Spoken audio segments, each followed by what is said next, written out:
presidente do Senado, Renan Calheiros, diz que vai entrar hoje no Supremo Tribunal Federal com ação para definir limites entre os poderes. E na Comissão de Assuntos Econômicos será realizada uma audiência pública sobre a proposta de emenda à Constituição que limita os gastos públicos pelos próximos 20 anos. Bom dia. O presidente do Senado falou com jornalistas na tarde desta segunda-feira. Ele defendeu a atuação dos policiais legislativos federais que fizeram varreduras eletrônicas na casa de parlamentares e ex-parlamentares. Renan Calheiros também disse que vai entrar hoje com uma ação no Supremo Tribunal Federal para fixar claramente a competência dos poderes. Renan Calheiros abriu a entrevista afirmando que o Ministério da Justiça e a Justiça Federal cometeram excessos. Para ele, somente o STF poderia ter autorizado uma operação policial no Senado. A submissão ao modelo democrático não implica em comportamentos passivos diante de excessos cometidos por outros poderes. Um juizeco de primeira instância não pode a qualquer momento atentar contra um poder. Busca e apreensão no Senado Federal só pode se fazer por decisão do Supremo Tribunal Federal. Renan disse que varreduras para detectar grampos ilegais a pedido dos senadores são rotina e que de 2013 a 2016 foram 17 solicitações. Publicamente, na forma do regimento, regulamentado, uma atividade como rotineira, com equipamentos que já foram pedidos emprestados pela Polícia Federal. Na última sexta-feira, a Polícia Federal prendeu temporariamente 4 policiais legislativos do Senado. 3 já foram liberados. Só continua preso o diretor da Polícia do Senado. Eles são suspeitos de tentar obstruir investigações da Operação Lava Jato contra parlamentares e ex-parlamentares, utilizando equipamentos de inteligência. Essa interpretação seletiva de pretender embaçar a investigação é uma fantasia com a qual nós não podemos definitivamente concordar. O Senado, como vocês sabem, é uma instituição transparente, é a mais transparente instituição brasileira e ela vai continuar dessa forma, independentemente de devaneios de quem quer que seja. Bastava, se houvesse excesso da Polícia do Senado Federal, comunicar ao seu presidente. A proposta de emenda à Constituição que limita os gastos públicos pelos próximos 20 anos vai ser tema de audiência pública hoje, a partir das 10 horas, na Comissão de Assuntos Econômicos. A PEC não agrada à oposição, que busca alternativas à medida. Para a oposição, a proposta do governo penaliza os mais pobres. Uma maneira de reduzir esse impacto pode vir de mudanças no sistema tributário. Dados do IPEA mostram que, na população brasileira, os mais pobres destinam 32% da renda para impostos, enquanto que os mais ricos pagam apenas 21%.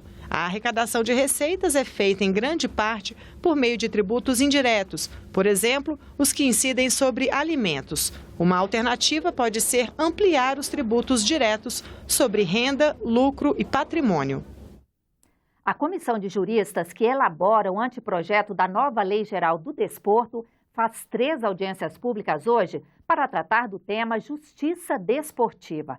Entre os convidados estão representantes dos árbitros de futebol, de torcidas organizadas e especialistas em direito desportivo. A primeira audiência será às 9 horas e as outras às 2 e às 4 da tarde. Nessa segunda-feira, a comissão ouviu as sugestões dos representantes das redes de televisão sobre os direitos de transmissão. De acordo com a lei atual, as TVs compram os direitos sobre os eventos esportivos, vendem as cotas para os patrocinadores e repassam 5% para as entidades dos atletas. A internet e a concorrência das novas mídias no mercado altamente competitivo estão no foco das possíveis mudanças na legislação. O principal recado seria A garantia da concorrência salutar, ela não é só na ponta, na venda do conteúdo.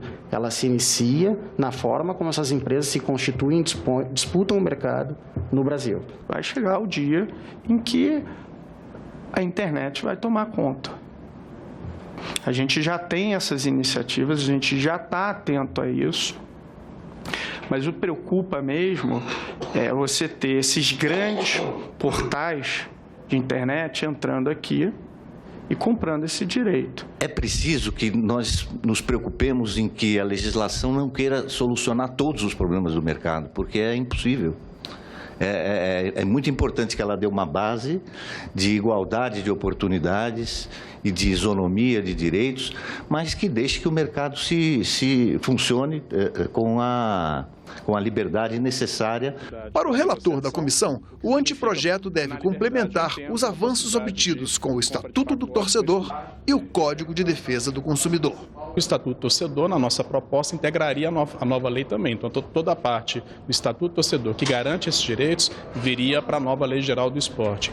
Isso significa, primeiro, que não pode haver retrocesso. Aquilo que já é conquista do consumidor, aquilo que já é conquista do torcedor, a Comissão de Juristas quer que seja preservado.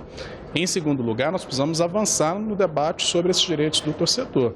Se há possibilidade de, em diálogo, que tanto essa Comissão de Juristas, como principalmente após os parlamentares que receberão o nosso anteprojeto de lei, em diálogo com os setores organizados das televisões, das rádios, pudermos avançar nesses ajustes que favoreçam o torcedor e o consumidor, melhor. A Comissão de Deputados e Senadores que analisa a medida provisória sobre a reforma do ensino médio faz reunião hoje às 10 da manhã para discutir o plano de trabalho e votar requerimentos. O Senado deve votar no dia 1º de novembro a medida provisória 737. O texto autoriza que militares inativos trabalhem como voluntários na Força Nacional, mas a entidade que representa os policiais da reserva tem críticas à proposta. A medida provisória foi editada um mês antes das Olimpíadas para reforçar a segurança no Rio de Janeiro. O texto permite que militares inativos dos estados e do Distrito Federal atuem na Força Nacional, ligada ao Ministério da Justiça. A regra vale apenas para quem se aposentou há menos de 5 anos. Pela proposta, policiais e bombeiros da reserva continuam recebendo as aposentadorias pagas pelos estados. E para cada dia de trabalho na Força Nacional, tem direito a diárias de R$ 220. O presidente da Associação dos Oficiais da Reserva do Distrito Federal reconhece que a experiência dos inativos pode contribuir para a segurança pública, mas vê problemas na medida provisória. Um cidadão que trabalhou 30 anos, submetido a 30 anos de estresse, ele voltar, mesmo que seja por curto período, a exercer aquela atividade, isso pode ter reflexo negativo no desempenho daquela nova atividade. Ou pode deixar vulnerável pessoas ou o próprio profissional. Numa operação da Força Nacional, ele sendo ferido lá, quem vai arcar com o tratamento médico desse homem é o GDF ou a União. Se ele ferir alguém, quem vai patrocinar a defesa desse homem? Porque ele está agindo em nome do Estado. É a União ou o Distrito Federal? Isso tem que ficar bem claro. Para o consultor do Senado, especialista em segurança pública, a medida provisória facilita a convocação dos militares em situações de emergência. As vantagens da utilização desse pessoal é que é um pessoal experiente, eles estão inativos há menos de 5 anos, eles são submetidos à avaliação médica, física, psicológica para poderem atuar nos eventos, né? Eles vão requerer um treinamento mínimo aí para poderem serem praticamente prontamente, né, utilizados nas missões. O texto prevê o pagamento de indenização de R$ 100 mil em caso de morte ou de invalidez incapacitante para o trabalho. A Associação dos Oficiais da Reserva é contra esse ponto do texto. O Estado está dizendo que a vida de um homem vale R$ 100 mil. Todos os problemas do Brasil estão resolvidos, que a vida vale R$ 100 mil. Ou é um grande equívoco, tem que existir, digamos, uma aposentadoria complementar para a família, tem que haver, em caso de doença incapacitante, atendimento federal para esse homem naquele caso, naquela situação indefinidamente. A Câmara dos Deputados incluiu no texto uma emenda para facilitar a promoção de militares do Distrito Federal. Mas o consultor do Senado acredita que esse trecho da proposta vai ser rejeitado pelos senadores. Esse assunto é matéria estranha à medida provisória, né? Então ela não poderia ter sido incluída no texto, né? Então creio que essa parte vai ser rejeitada porque é inconstitucional, né? Violaria a iniciativa do Executivo de propor lei para tratar desse tema, né? Você acompanha outras notícias na nossa página na internet ou aqui na programação nos boletins do Senado Agora. Obrigado pela audiência e uma boa terça-feira para você.